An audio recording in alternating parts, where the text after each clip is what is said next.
So I am super excited to be here today with Jamie Palmer. Welcome, Jamie. Thank you so much for having me. I'm super excited to be here as well. Now, I know that a lot of the listeners have a kind of sometimes a bit of a love-hate relationship with social media. They know they need to get out there with their business, and social media is a great way to start creating, building their brand, creating traction, engaging with their audience. But at the same time, it can be quite overwhelming sometimes. And this is where Jamie really comes into her own. So I'm going to be picking her brain about how we can build our social media presence without going completely insane, and how we can get results from that. But Jamie, before we launch into that, I'd love to know a bit more about how you got to be where you are today and how you got started with social media. Yeah, so my journey in entrepreneurship actually began when I was a senior in college, and it was roughly 2003, and I was just not able to find an internship. I was struggling to find any sort of job prospects. And so I was speaking with my dad, and I was like, I think I kind of want to maybe start my own business. I was working at my aunt's embroidery firm at the time, and a lot of people were coming in and saying, hey, so-and-so, like, where can I find somebody to help me create a website? And I was like, I had said to my dad, like, I think I want to start a website business. I keep hearing all these people asking for websites and they don't know where to get one. And so that was the birth of my business. And I started it my senior year, and roughly 2007, 2008, 2009, as the social media world really started to emerge, I was one of the first people here where I live really starting to like go to a networking event and then adding people on LinkedIn and adding people on Twitter and adding people on Facebook. And so I was like, oh my goodness, you can make a whole business out of this. And so that's kind of how I dove into the social media world. And I went back to school, got a master's degree in leadership and information technology to learn how to apply that to the social media space. And then I ran my company as an agency until last year. And then now we solely just do training, strategy, consulting, coaching, programs, that sort of stuff. Wow. So it was an agency for 16 years, and this is our first full year just consulting, strategy, coaching programs. So how did you know the time was right to move from being an agency into more of a consulting practice? Great question. I was getting more, I knew it was time because for me, my social media was always booked out. I would always have a delightful dozen clients, and every single one of those clients I would meet with either weekly or bi-weekly, depending upon the package that they were on. And the feedback that I got was always like, my favorite part about you doing our social media was the strategy and the coaching and the consulting that I got as part of my weekly calls. And so for me, that was like, okay, well, can I sell this as a standalone? And that's where it kind of emerged. And I didn't make the leap right away. Part of me, I actually wanted to start a group program in like 2013, but didn't have the guts to do it. In fairness to myself, I also had a newborn baby, so that probably would have been hard. But I made the full leap last year, and it was just, social media is changing. And it's really one of those things where unless you have, a multi 6-figure, 7-figure, 8-figure business, it's really hard to not have yourself be the face of the business unless you're in e-commerce, right? So if you're an online entrepreneur or a small business owner, you're selling services, or even if you are selling a product, people still want to feel that connection and have that trust and really feel like, hey, I always want to go back to this person because they're amazing. Like, I know that there's a woman that I work with in Canada, and people always go back to her for skincare when they could go to Sephora or any of those other big makeup places, because she has such a personal touch. And so when I saw that really start to change in 2017 and 2018 and 2019, I was like, I have to think about other ways in which I can bring revenue in, because my clients that I work with, they've typically they start to make 6 figures, and then they're looking how to scale into the multi 6 figures and then 7 figures. And they're like, I don't want to do social media anymore myself, but how can I not be on social media when it's my face? You know, like, how can I get somebody to do a Facebook Live for me? And the fact of the matter is you can't. And so I realized that I love doing the coaching and the strategy and the consulting. So it was just kind of a natural fit to make that jump. Great. And yeah, it's so true, isn't it? And that's kind of the challenge with marketing and being visible, is that it needs to be you. Yeah. People really buy from people, and it's the advantage we have as a small business is that we can do, I call them the TNTs, the tiny noticeable things that a big company can't.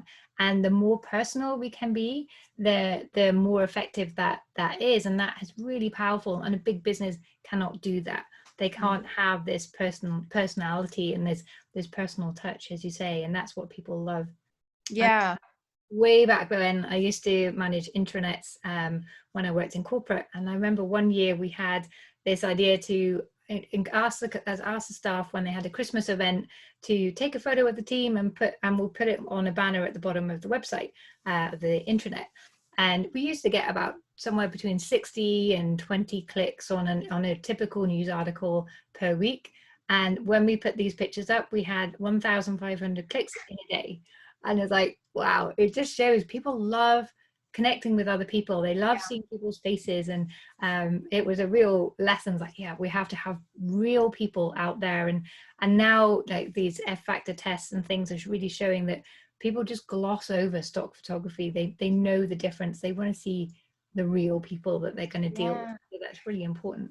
Yeah, they want to see the imperfections and they want to see that you're human. And I especially think so with everything that's going on in the world today, as well, because like we're tired, like most people are not traveling right now. They're staying in their homes. So they don't want to see that perfectly staged photo. Like even I do a photo shoot almost every 6 months to every 4 to 6 months in my business. And I even feel almost silly using some of those photos now, just simply because what's going on. And my photos are always outside, just me by the beach.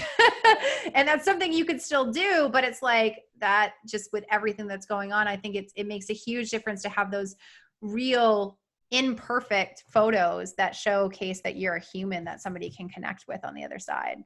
Yeah, exactly. And that imperfection is what draws people to you often. It's like, you know, I'm when I'm doing my webinars and I mess it up, I always think, well, you know, that's really encouraging other business owners to know that, well, I could do it better than her. You know, it's part of what I do, you know, it's part of the coaching process to encourage more people by doing it really badly. And I always keep that in mind. It gives me a bit more courage. I always joke with people in my group program when I'm like, yeah, so you ready to start doing like YouTubes or Facebook Lives? And they're like, no. And I'm like, okay. I give them a link to like one of my first Facebook Lives that I ever did back in like 2014. And they're like, well, if you were that terrible, I can certainly do a better job than that. It's like, yes, you can. Yeah, that's a great thing. If you go back on the YouTube and you look up like Gary Vee or Amy Porterfield or any of these people who now do these most incredible videos, and you go back in time, you'll see that, you know, everyone has to start somewhere. You don't have to be great to start, but you have to start to be great, right? Yeah, because your first one's gonna be terrible. Like expect it to be terrible, and if it goes great, I'm awesome.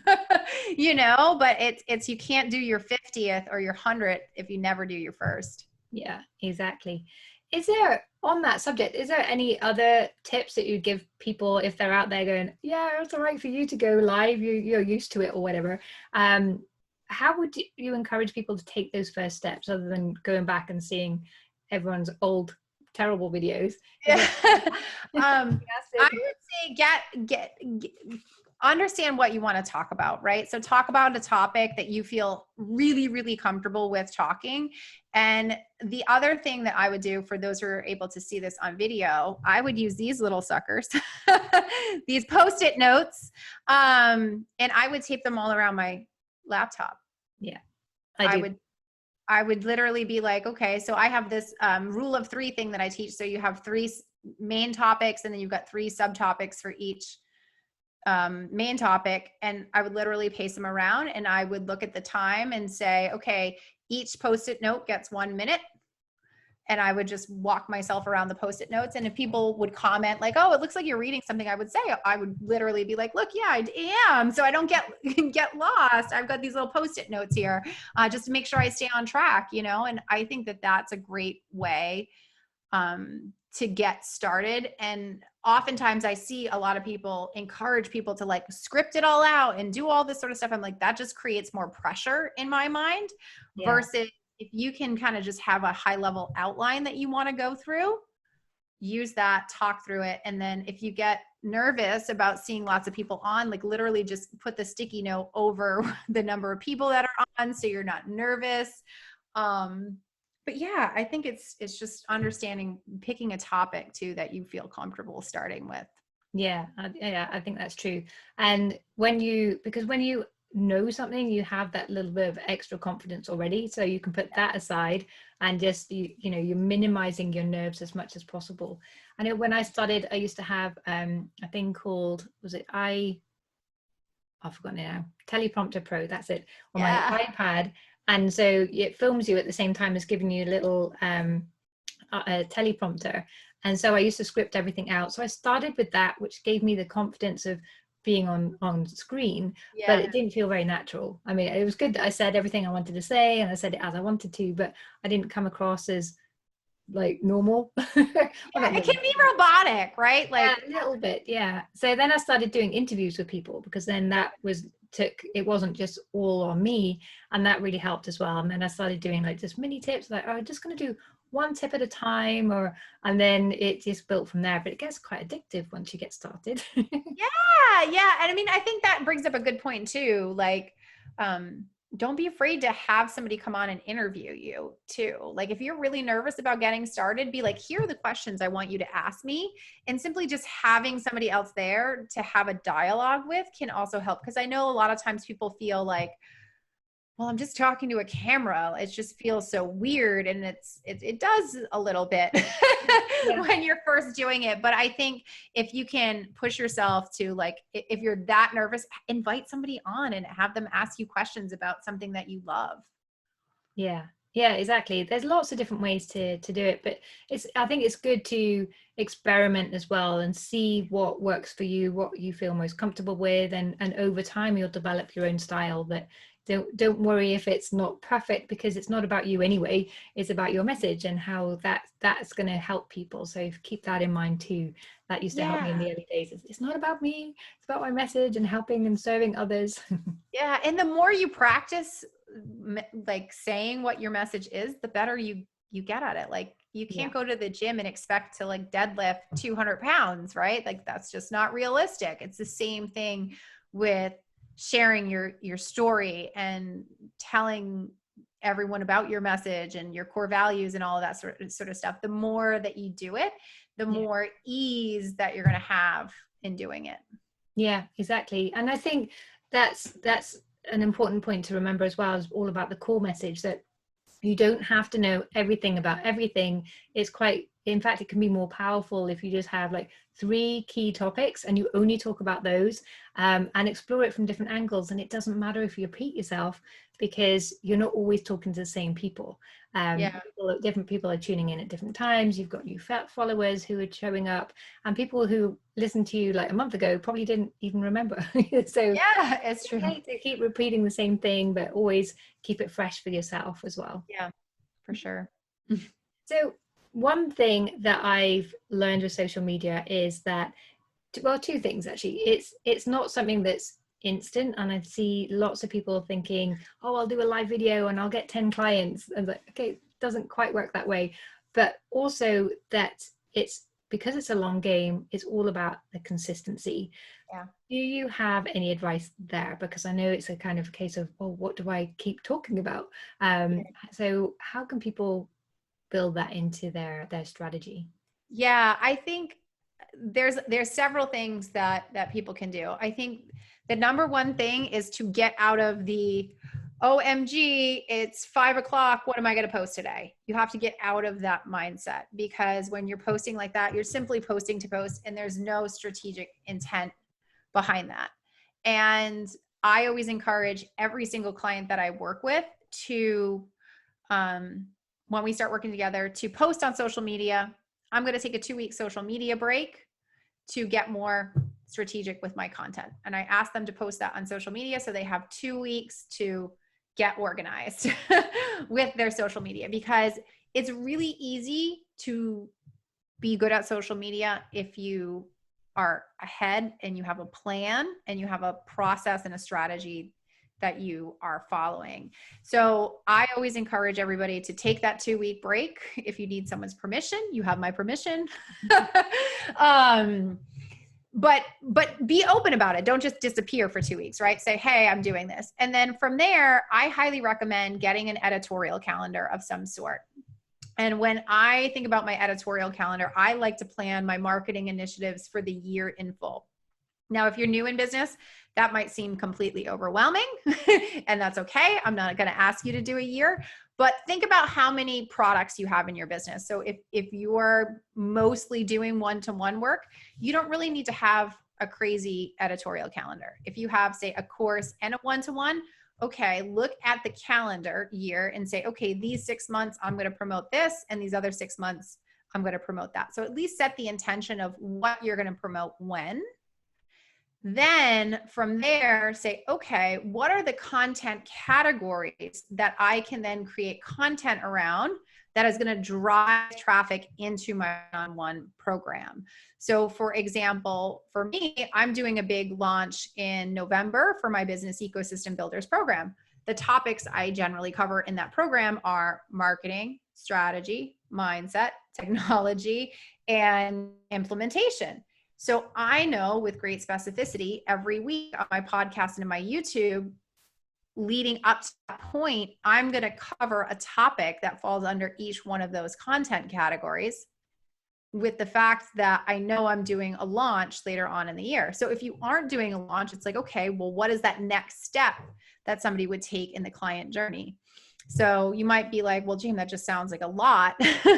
But the fact of the matter is, if you're in research mode, you can come up with 12 topics in half hour, 45 minutes, maybe an hour.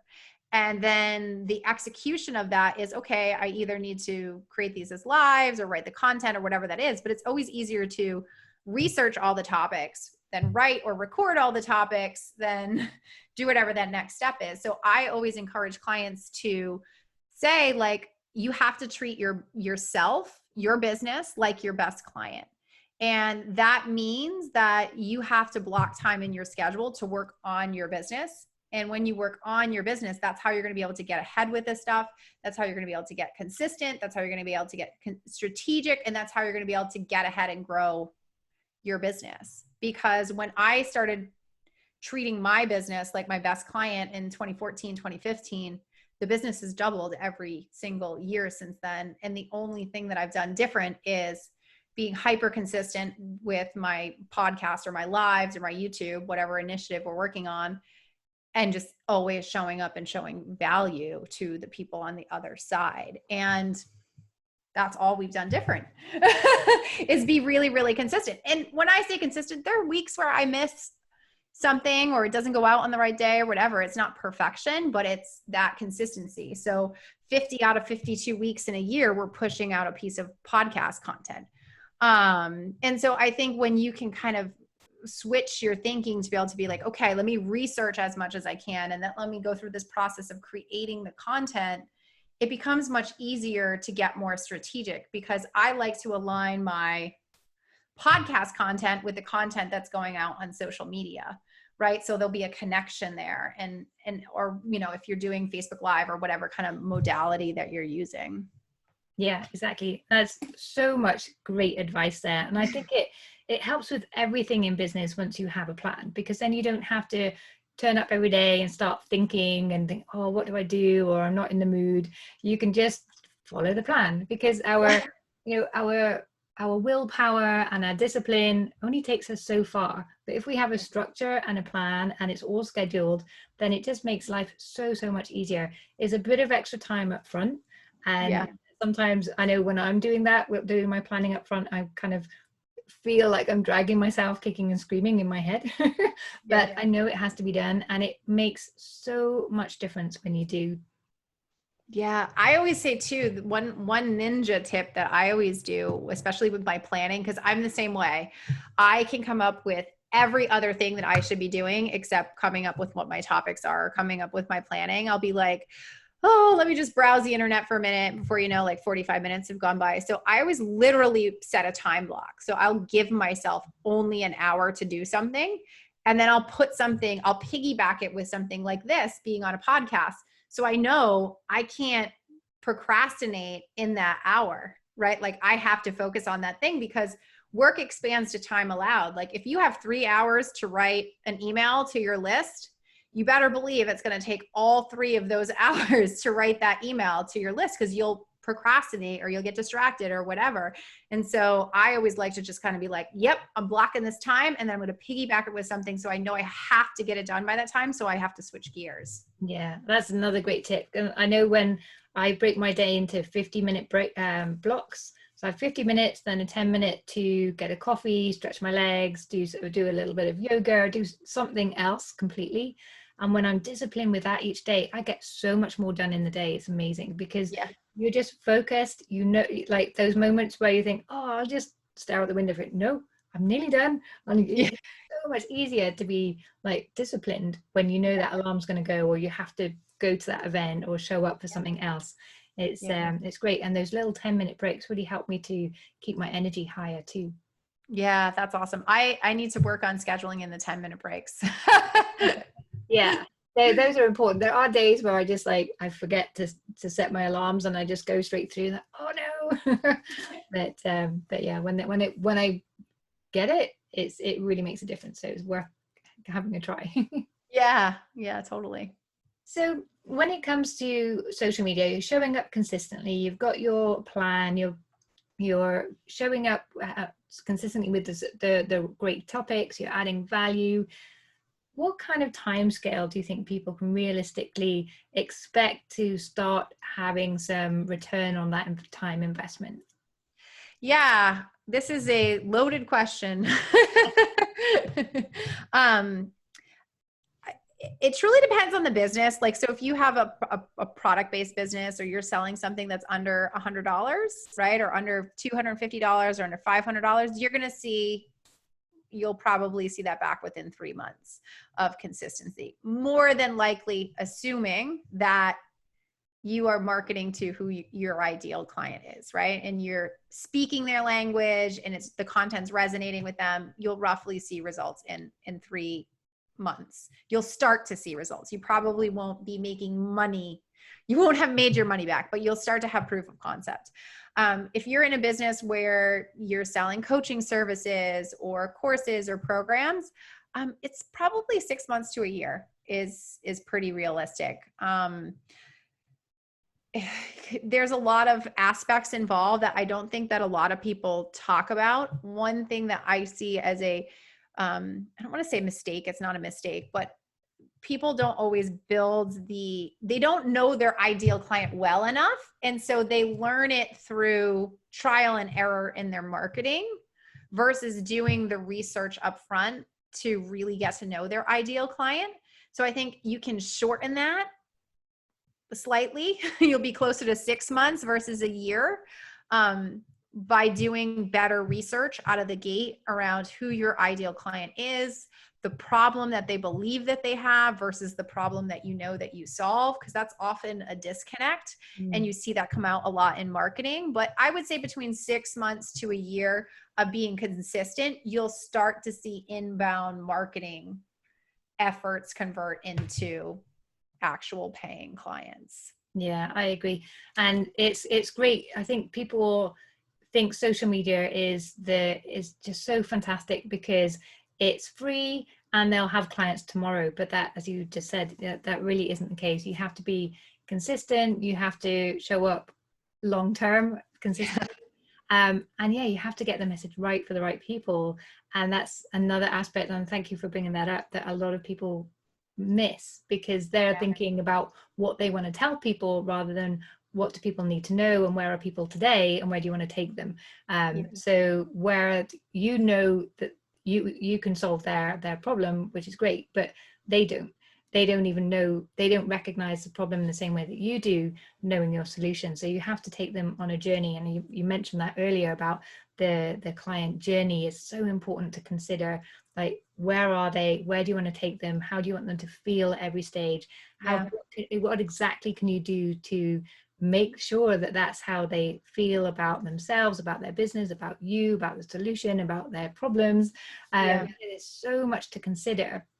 But the plus point is, when you do consider that, and you know who you're talking to, and exactly not just what their problems are, but what their concerns are and what else is going on in their world that impacts on that, then you have so much content you can talk about that really is really going to resonate and really add value. And that's when you have these beautiful relationships that you can build. But it takes time. You know, we know ourselves, you wouldn't just walk in a shop and fall in love with the person and just buy everything from them straight away. It takes time. You know, when often I go in a shop and I have to go in like a few times, even if there's something I've totally fallen in love with, I still have to go in a few times. Is it really what I want? Is now the right time to buy it? You know, this is normal shopper behavior. Yeah. And when we're marketing our services, we kind of forget that sometimes.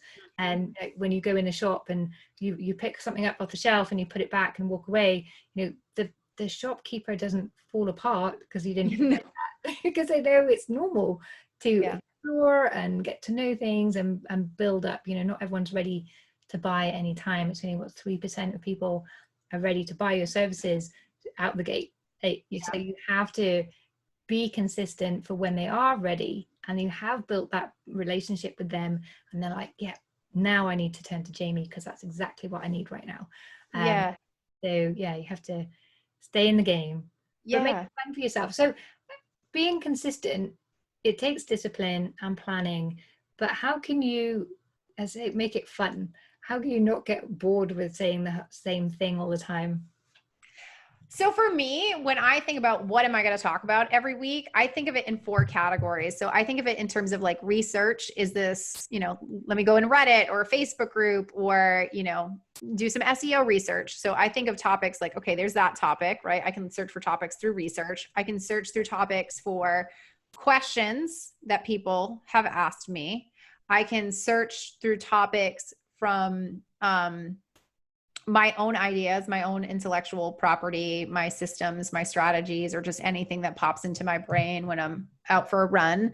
And then you also have like I don't want to say feedback, that's not the right way, but like industry trends, like what's going on in the world today that relates to my industry that I could talk about. So for me, that's kind of how I look at content topics and how I don't get bored. But I mean, there are weeks where I'm not feeling it. It's not my favorite thing to do. But I push through and do it because I have a system in place. And I also I'm a huge fan. I want a stockpile of topics, right? So I have my content notebook where I write everything down in, and I literally have pages upon pages of podcasts and YouTube topics that I want to create. So on those days where I'm just not feeling it, it's like, all right, let me go into my my list and see what I can create content around. And that generally helps me a great deal and gets me inspired enough to create that content. But if you're really not feeling it and for whatever reason you keep pushing it off, don't hesitate to give yourself a week off. You know, nobody expects perfection. And if they do, they're probably not your ideal client, and give yourself that permission. Like if you're really struggling with it to give that space. Right. But I mean, 2, 3, 4 weeks in a row, then we're going to have a different conversation. I guess if you're really not feeling it for that much time, then it's probably worth redressing what you're doing and what your topic is, because my topic, I could talk about it all day, every day, helping women build a solid business and understand what that takes and what strategies are going to help and how to build the confidence to take those next steps and all of this stuff. Right? I mean, I literally, I think we've done 385 podcasts now for me, for my podcast. And I'm like, yeah, I don't really, I mean, some of them I've repeated, but it's like a different spin and an old topic. And I think when you pick a topic that you're passionate about in your business, it becomes really easy to just figure out how to talk about it. Yeah, exactly. Well, you've shared so much amazing advice already. I know that I was talking to someone recently and they showed me a notebook that was just chock full of notes they've taken from this podcast. And I'm only on episode like 20 at the moment. So, and I know that they're going to have like a whole load of new pages after what you've just been sharing today. Is there any final advice you'd like to share with the listeners before we sign off? Yeah, I would say just find something that you love and be really, really consistent with it. Because a lot of times you'll hear people in the online space talk about consistency in 3 months or 6 months. But I really think consistency and building a business that's going to last 10, 15, 20 years, you're talking about consistency in terms of years. And so stick with it. Stay focused and always try to figure out how to work on that one thing each and every day that's going to move your business forward. Yeah. Amazing advice. Thank you so much, Jamie. And I know I'm going to be taking this idea of treating your business like your best client. I love that. Thank you.